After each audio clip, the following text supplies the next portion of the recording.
감사합니다. 오늘 보실 말씀은 레위기 23장 15절에서 21절 말씀입니다. 구약 성경 182쪽입니다. 제가 하나님의 말씀을 봉독하겠습니다.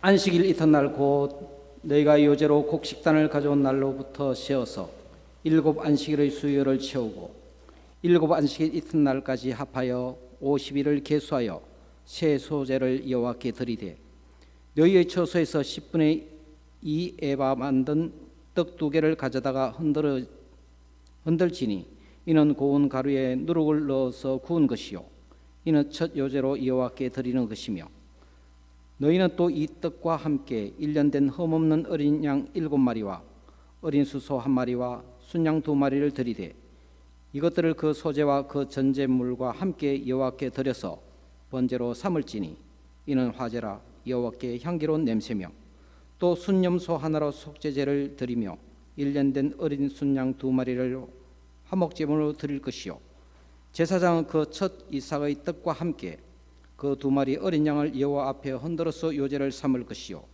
이것들은 여호와께 드리는 성물이니 제사장에 돌릴 것이며 이 날에는 너희는 너희 중에 성례를 공포하고 어떤 노동도 하지 말지니 이는 너희가 거주하는 각 처에서 대대로 지킬 영원한 규례니라. 너희의 땅의 곡물을 뺄 때 여기까지입니다.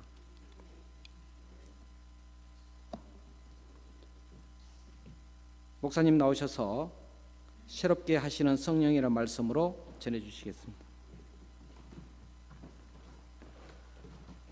감사합니다. 오늘도 하나님을 예배하는 여러분 모두에게 우리 하나님이 신령한 은혜로 충만케 해주시기를 바랍니다. 우리 옆에 분들과 한번 축복의 인사하겠습니다. 반갑습니다. 축복합니다. 예. 예.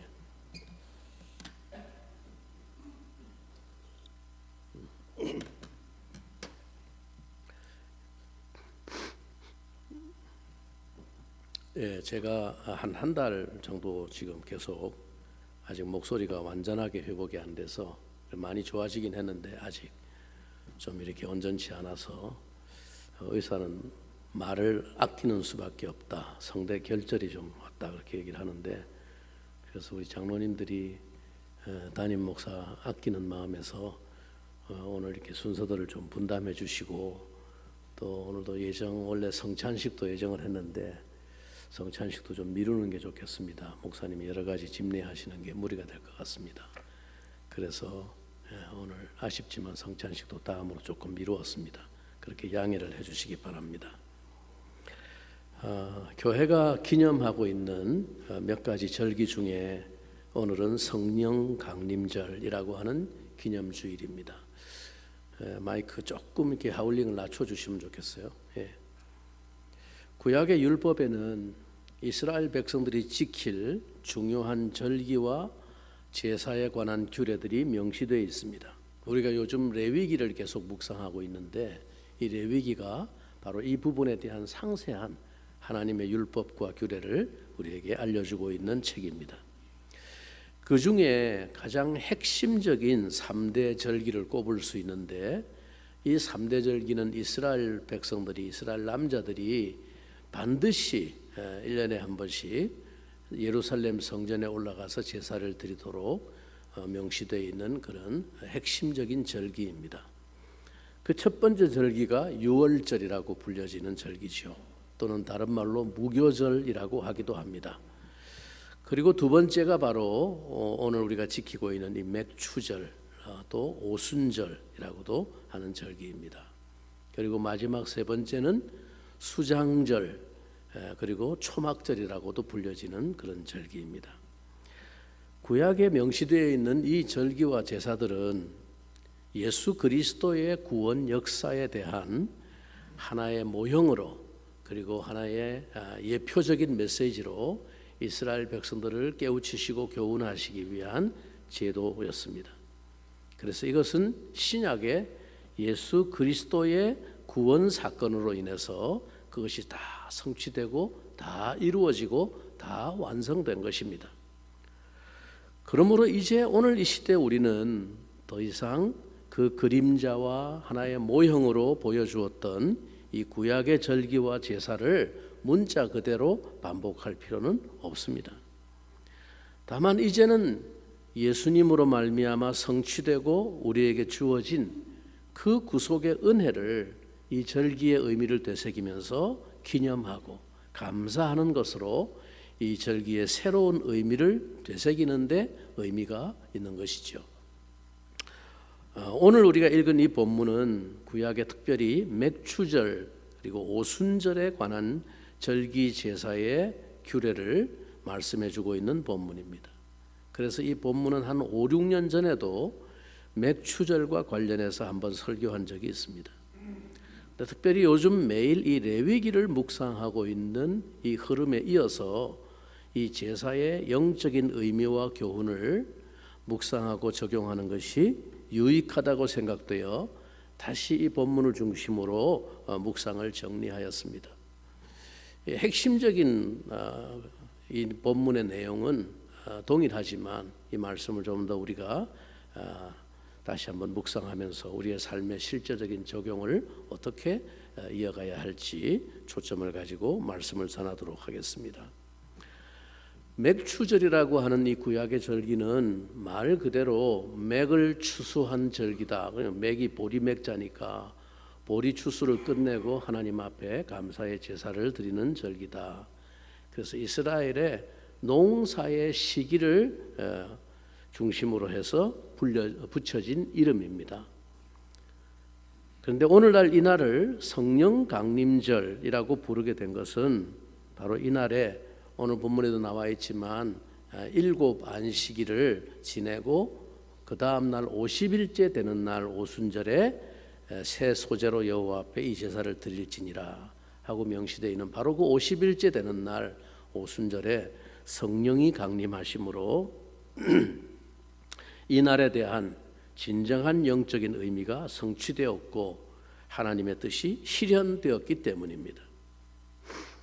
이 구약의 맥추절 오순절에 관한 규례는 이와 같은 하나님의 뜻에 대한 영적인 메시지를 담고 있습니다. 그것을 우리가 오늘 이 구약을 읽을 때 그 메시지와 의미를 깨닫고 발견할 수 있어야 합니다.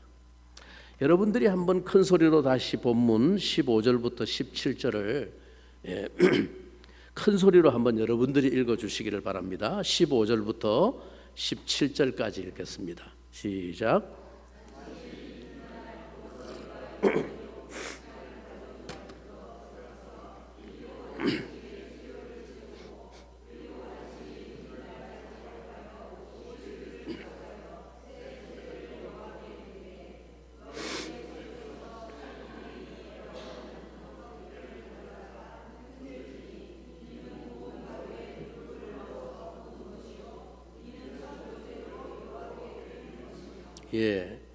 오늘 본문에서 가장 중요한 것이 이날 16절에 명시되어 있는 대로 새 소재를 여호와께 드린다라는 규례인데, 이 구약의 율법 규례를 통해서 하나님이 말씀하시고자 하는 영적 메시지가 무엇인가 하는 것을 오늘 특별히 초점을 두고 묵상해 보려고 합니다. 이 소재라고 하는 제사는 요즘 레위기를 묵상하면서 자주 언급이 됐지만 추수한 곡식, 그 곡식으로 드리는 제사를 소제라고 말하는데, 근데 특별히 이 오순절에 드리는 소제는 새 소제로 여호와께 드리라. 그랬으니까 새롭게 추수한 곡식으로 드리는 제사를 말하는 것입니다. 묵은 곡식이 아니고 그해 갓 추수한 새 곡식을 가지고 하나님 앞에 제사를 드리는 날이다, 그런 말이죠. 핵곡식으로 만든 떡 2개를 만들어서 흔들어 드리는 제사입니다. 그것을 흔들어 드린다 해서 한문으로 우리 성경은 번역할 때 흔들 요자를 써서 요제라고 되었습니다. 아이들 어릴 때 이렇게 잠재울 때 바구니 같은 데 담아서 줄에 묶어서 흔들 하던 그걸 요람이라고 말하죠. 흔들 요자 바구니 람자, 그래서 요람이라고 말합니다. 바로 그 요자 써서 하나님 앞에 흔들어 드리는 제사라는 뜻입니다. 근데 우리가 좀 주목해야 하는 것은 이 새 소재로 드리는 떡을 2개를 만들기 위해서 오늘 본문에 특별히 명시된 것이 누룩을 넣어서 이 떡을 만들어라 라고 말씀하신 것입니다. 이건 이상한 말씀입니다. 유월절 제사를 드릴 때, 유월절 제사는 다른 말로는 무교절이라고 부르죠. 왜 무교절이라고 부릅니까? 누룩을 넣지 않은, 발효시키지 않은 떡을 일주일간 먹으면서 지내는 절기다 해서 무교절이라고 부르는 것입니다. 그래서 누룩을 넣지 말 것을 엄격하게 명령합니다. 지금도 이스라엘 사람들, 유대 정통 유대인들은 유월절 절기가 되면 집안에 누룩의 흔적을 없애기 위해서 대청소를 합니다. 누룩 가루가 하나라도 남아있는 것이 없도록 빵 만들 때 쓰는 이스트라든가 이런 것들을 다 버립니다. 집안을 다 대청소해가지고 혹시라도 누룩이 남아있지 않도록 그렇게 철저하게 누룩을 멀리하고 일주일을 지냅니다. 그만큼 이 하나님의 율법 규례가 주는 의미가 대단히 중요하기 때문에 그렇습니다. 그런데 이 맥추절 오순절에는 새 곡식을 가지고 누룩을 넣어서 떡을 구우라고 말씀하신 것입니다. 그렇다면 이것은 분명히 어떤 하나님이 우리에게 주시고자 하는 영적 메시지가 있기 때문에 이런 규례를 주셨겠죠. 단순히 빵을 좀 누룩을 넣어서 발효를 시켜서 부드럽게 맛있는 빵을 만들기 위해서 그렇게 말씀하신 것은 아닐 것입니다. 그럼 이 누룩이 도대체 뭘 상징하고 의미할까? 우리가 생각해 봐야 합니다. 누룩은 성경에서 종종 부정적인 의미로 많이 사용되었습니다. 죄의 오염을 상징하는 것으로, 경계할 것으로 자주 등장합니다. 예수님께서 제자들에게 너희는 바리새인의 누룩을 주의하라, 조심하라 라고 말씀하실 때 그 의미가 뭐겠습니까? 바로 이와 같은 부정적인 의미로 경계하신 것입니다. 유월절 절기를 지낼 때 누룩을 넣지 않은 그냥 밀가루 반죽만 해가지고 그대로 구운 떡, 딱딱하고 맛도 없는 그 무교병을 일주일 동안 먹도록 하신 것도 바로 이런 맥락에서 이해할 수 있습니다. 너희가 애굽 땅에서 오직 전적인 하나님의 은혜로 죽음의 밤을 지나고 생명을 얻어 구원 얻은 자들로서 죄악의 도시인 애굽에서 구별된 백성으로 내가 불러내었으니 너희의 삶은 세상의 영향과 세상의 죄로부터 철저히 구별된 자로, 하나님 앞에 거룩하게 구별된 자로 너희들의 삶을 살피며 살아야 한다라는 하나님의 백성으로서의 정체성을 다시 1년마다 한 번씩 이 절기를 지키면서 상기시키기 위해서 그 고되고 맛없는 빵을 일주일간 먹으면서 살게 하신 것입니다. 그런데 유독 이 맥추절 오순절에 여호와께 올려드리는 새 소제는 누룩을 넣어서 2개의 떡을 만들라라고 하셨다는 것입니다. 그러면 여기서 누룩은 도대체 어떤 의미겠습니까? 성경에서 누룩은 한 가지 의미로만 상징되지 않았음을 기억할 필요가 있습니다. 예수님께서 천국에 관한 비유를 설명하실 때 천국은 마치 여인이 가루 서말 속에 갖다 넣어 전부 부풀게 한 누룩과 같으니라 라고 말씀하신 것을 기억하시죠? 바로 이때 이 누룩이 사용된 이미지와 오늘 오순절에 누룩을 넣어서 빵을 만들라고 하신 말씀이 같은 맥락의 이미지라고 할 수 있습니다. 여러분, 누룩은 그 들어간 곳에 변화를 일으켜서 마침내 그 속성을 바꾸어 놓는 능력이 있습니다. 우리가 여호와께 드려지는 새 소제라고 한다면 우리 속에는 어떤 누룩이 들어왔습니까? 우리 안에 들어온 누룩은 무엇이겠습니까? 예수님이 유월절 어린 양으로 십자가에 죽으신 후 첫 안식일 다음 날에 부활하셨는데 그게 유월절이 완성된 것이죠. 이제 그 부활하신 후로부터 계수해서 7 안식일을 지내고 50일째 되는 오순절에 이 새 소제는 곧 성령으로 말미암은 새로운 추수의 열매인 하나님의 백성들, 곧 교회를 의미하는 것입니다. 이것이 맥추절의 완성입니다. 성령으로 말미암아 얻어진 새로운 영적인 추수인 우리들이 곧 이날에 하나님께 올려지는 거룩한 새 소재인 것입니다. 사랑하는 성도 여러분, 죄와 허물로 죽은 우리가 어떻게 거룩하신 하나님께 올려드려질 수가 있을까요? 무엇이 죄로 더럽혀진 우리 안에 들어와서 우리의 옛사람의 속성을 변화시키고 완전히 새로운 것으로 만들어 놓을 수가 있습니까?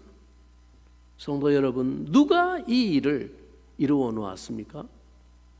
여러분 속에 성령의 누룩이 들어오신 것을 믿으십니까? 그래서 여러분이 그리스도 안에서 완전히 새로운 피조물이 된 것을 믿으십니까? 사도 바울이 말합니다. 그런즉 누구든지 그리스도 안에 있으면 뭐라고요? 새로운 피조물이라. 이전 것은 지나갔으니 보라, 새 것이 되었도다. 바로 그 의미인 것입니다. 우리가 성령으로 말미암아 이제 새 피조물이 되었기 때문에 이제는 우리 몸으로 하나님이 기뻐하실 거룩한 산 제사를 올려드릴 수 있게 된 것을 믿으십니까? 우리 존재가 이제는 하나님께 받아들여지게 된 것을 믿으십니까? 하나님은 이제 우리를 물리치지 않으시고 기쁘게 받으시는 것을 믿으십니까? 우리가 변화되었기 때문입니다. 누룩이신 성령께서 죄로 더럽혀진 우리의 속사람을, 우리의 옛사람의 성품을 완전히 변화시켜서 새로운 것으로, 새 것으로 만들어 주셨기 때문에 성령이 우리에게 오시지 않았다면 우리는 결코 우리가 가지고 있는 옛사람의 육의 모습으로는 거룩하신 하나님 앞에 직접 설 수 없고 산 제사를 드릴 수가 없었을 것입니다. 그래서 구약시대의 제사는 어떻게 드립니까? 오직 성령으로 기름 부음을 받은, 즉 기름 부음을 받은 제사장만이 드릴 수 있어요. 성령이 오지 않고는 아무도 하나님 앞에 설 수가 없다는 것을 상징적으로 의미해 주는 것입니다. 일반 백성들이 자기가 하나님 앞에 죄 지은 게 있어서 제사 드리고 싶다고 자기가 그냥 아무 데서나 불살라서 제사를 드릴 수 있는 게 아니에요. 자기는 오직 제물만 바칠 수 있을 뿐이에요. 그 제물을 바치면 제사장이 그것을 받아서, 왜 제사장은 하나님 앞에 제사를 드릴 수 있습니까? 그 머리 위에 하나님께서 기름을 부으셨기 때문에, 성령을 부으셨다는 것을 상징하는 것이죠. 그런데 그 제사장도 그냥 나가지를 못합니다. 오직 짐승의 죽음의 피를 흘려야만 하나님 앞에 받아들여지는 제사를 드릴 수 있었습니다. 그런데 우리가 오늘 하나님 앞에 무시로 아무 때나 어디서나 하나님 거룩하신 존전에 나아가서 우리 자신을 하나님 앞에 올려드리며 우리의 삶을 하나님이 기뻐 받으시는 산 제사로 드릴 수 있게 된 이 놀라운 은혜와 축복이 우리에게 오순절 성령이 오심으로 말미암아 시작되었다는 사실을 여러분 기억하셔야 합니다. 그래서 오늘 성령 강림절을 맞이하는 이 아침에 이 감사가 여러분 마음속에 있습니까? 성령 강림 주일은 이 감사의 제사를 드리는 날입니다. 오늘 우리에게 이와 같은 신앙의 고백과 깊은 깨달음의 감사와 감격이 없다면 우리가 지키고 드리는 이 절기가 무슨 의미가 있습니까? 영원히 하나님께 외면을 당하고 파멸의 길에 들어설 수밖에 없었던 우리를 성령이 찾아오셔서 나를 새로운 피조물로 바꾸어 놓으시고 하나님께 드려질 수 있는 새 소재로 만들어 주셨습니다. 우리 안에는 성령의 누룩이 들어와 계셔서 하나님의 것으로 우리를 새롭게 지금도 변화시키고 있음을 인하여 우리의 감사와 감격이 있는 것입니다. 성령이 오셔서 나를 새 사람이 되게 하셨습니다. 우리의 옛사람은 예수 그리스도의 십자가와 함께 죽고 우리는 성령으로 말미암아 새로운 생명으로 출생하였습니다. 그것이 거듭났다고 말하는 것이죠. 이제 우리 안에 들어오신 그 성령의 누룩은 우리 안에서 이 변화의 능력으로 우리의 인격과 삶 전체를 마침내 완전히 새로운 모습으로 부풀어 오르게 만들 것입니다. 반죽 전체를 부풀어 오르게 만드는 누룩과 같이 우리의 삶 전체를 완전히 부풀어 새로운 변화된 모습으로 하나님 앞에 마침내 서게 하실 것입니다. 오늘 구약의 이 오순절 맥추절 규례는 바로 이와 같은 본질적이고 영적인 의미를 깨달을 때 비로소 의미가 있는 예배가 되는 것이죠. 그래서 성령 강림으로 완성된 이 은혜가 없이는 맥추절의 율법은 우리에게 아무런 의미가 없습니다. 오늘 여러분의 삶에는 성령으로 말미암은 어떤 변화가 나타나고 있습니까? 어떤 열매를 여러분은 추수하고 있습니까? 여러분의 인격에서, 여러분의 삶의 습관에서, 말에서, 행동에서, 가치관에서, 삶의 추구하는 목표에서, 또 영적인 수준에서, 신령한 지식에서 여러분은 점점 누룩으로 말미암아 발효되어서 부풀어 오르는 변화가 여러분에게 있습니까? 여러분, 오순절에는 새 소제를 여호와께 드린다고 했습니다. 오늘 우리가 드리는 새 소제는 무엇입니까? 혹시 오늘 우리가 별도로 준비하여 드리는 절기 헌금이 이 구약의 소제를 대신한다고 착각하는 분이 있습니까? 새 소제란 그런 것을 의미하는 것이 아닙니다. 이 오순절에 성령이 강림하심으로 이 영적인 추수의 의미를 완성하시고 성취하셨습니다. 이제는 우리 안에 그 거룩한 누룩이신 성령이 들어오셨습니다. 그래서 우리가 그 누룩을 넣은 새 소제가 되어 하나님께 올려드리는 산 제사가 되어야 하는 것입니다. 우리가 그 성령의 누룩으로 말미암아 우리의 인격과 삶 전체가 발효되고 부풀어 올라서 부드러운 빵으로 완전히 변화되어서 하나님이 받으실 향기로운 새 소제가 되어야 하는 것입니다. 성령은 우리 안에서 어떤 변화와 어떤 열매를 맺는다고 말씀하셨습니까? 갈라디아서 5장 22절 23절 여러분이 잘 아는 말씀이죠. 오직 성령이 맺는 열매는 어떤 변화의 열매를 맺는다고요? 사랑과 희락과 화평과 오래 참음과 자비와 양선과 충성과 온유와 절제니 이 같은 것을 금지할 법이 없느니라. 여러분은 진정으로 성령으로 말미암은 이 변화의 열매를 사모하십니까?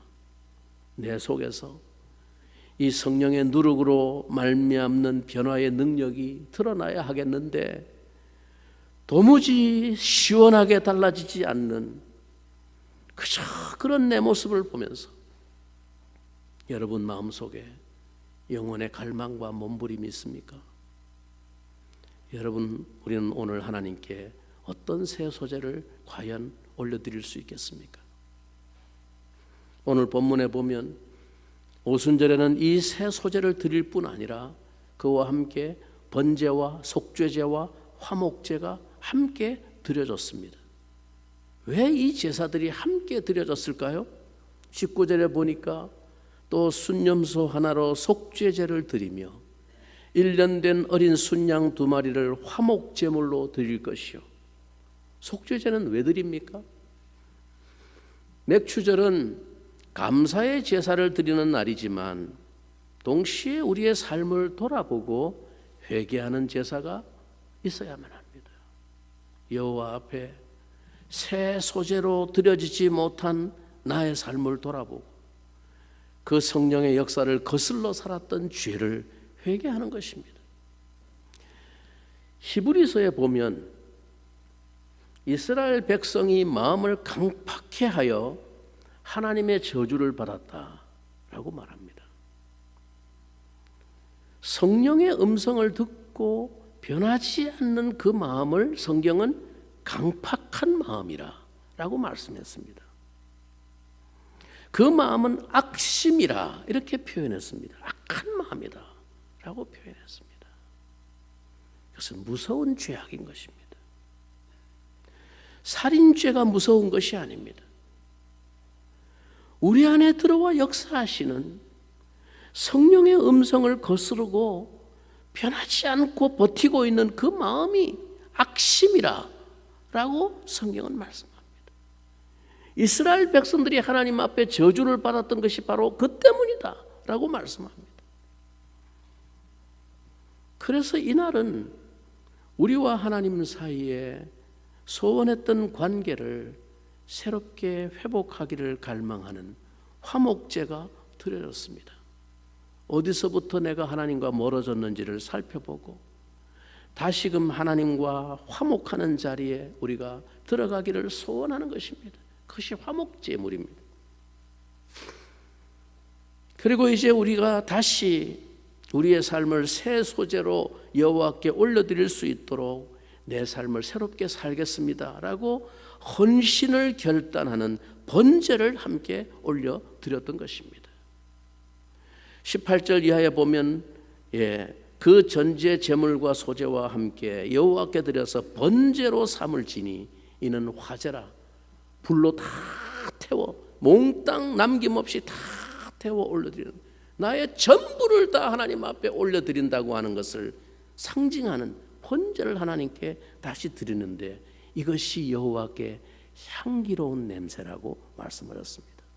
하나님은 우리가 비록 실수한 것이 많고 실패한 적도 많지만 성령의 뜻대로 살지 못한 삶이 많았지만 그러나 이 절기를 맞이할 때마다 다시 하나님 앞에 우리의 허물을 되돌려 보면서 하나님 앞에 속죄의 제사를 드리고 다시 하나님과 가까이 나아가기를 원하는 화목 제사를 드리면서 이제 이후로 나의 삶을 다시 하나님 앞에 전적으로 순종하며 헌신하여 드리겠다고 하는 번제를 드릴 때 이것은 여호와께 향기로운 냄새다 그렇게 말씀하셨습니다. 우리의 이 새로운 결단, 새로운 다짐을 하나님께서는 기뻐하신다 그 말씀인 것이죠. 여러분, 우리가 자주 실패하지만 그러나 우리가 또다시 마음을 추스르고 진실한 마음으로 새로운 헌신을 하나님 앞에 다짐할 때 그것은 여호와께 향기로운 냄새가 되는 것을 믿으시기 바랍니다. 여러분, 오늘 우리에게 성령에 대한 목마름이 있어야만 합니다. 어찌 그 구하는 자에게 성령을 주시지 않겠느냐고 말씀하시는 주님의 음성을 들어야만 합니다. 오늘 성령 강림제를 맞이하면서 저와 여러분이 우리 성약교회가 진정으로 사모하고 구해야 할 소원이 바로 이것이어야 합니다. 우리에게서 성령으로 말미암은 새롭게 변화된 열매가 나타나야 합니다. 그러므로 진정한 은혜의 변화는 그저 잠시 한번 은혜 받은 것으로 그게 되었다고 안심하면 안 됩니다. 여러분, 돌짝밭에 씨가 떨어져도 잠시 은혜의 새 순이 새 잎이 나올 수 있다 그랬습니다. 예수님께서. 돌짝밭에 떨어져도 새 잎이 나와요. 은혜 받은 것 같아요. 그러나 오래 가지 못하고 뿌리를 내리고 자라 열매를 맺지 못합니다. 결국 어떻게 해야 됩니까? 근본적으로 우리 마음밭에 그 돌뿌리를 파내고 제거해야만 합니다. 우리 심령이 돌같이 굳은 이 묵은 땅을 기경해야만 하는 것이죠. 그래야 거기에 황무지가 장미꽃같이 피는 성령의 역사를 보게 되는 것이죠. 저는 오늘 성령 강림 주일 아침에 우리 성약교회 모든 성도들이 하나님 앞에 진정으로 다짐하고 부르짖어야 할 소원이 바로 이 꿈과 비전이라고 믿습니다. 하나님은 우리를 통해서 그 새로운 역사를 일으키시려고 오늘도 그 구하는 자들에게 성령을 주시는 줄로 믿습니다. 오늘 이 말씀 붙들고 우리 잠시 한번 기도하면 좋겠습니다. 하나님, 메마르고 굳은 돌짝밭 같은 우리 심령을 오늘도 성령의 단비로 적셔 주시고 하나님 우리 마음밭을 기경케 하여 주셔서 참으로 은혜의 새싹이 나게 하시고 자라 열매 맺는 변화가 일어날 수 있도록 하나님 성령 강림 주일 아침에 하나님이 약속하신 복을 우리 모두에게 내려 주시옵소서. 우리 한번 동성으로 기도하도록 하겠습니다. 살아계신 아버지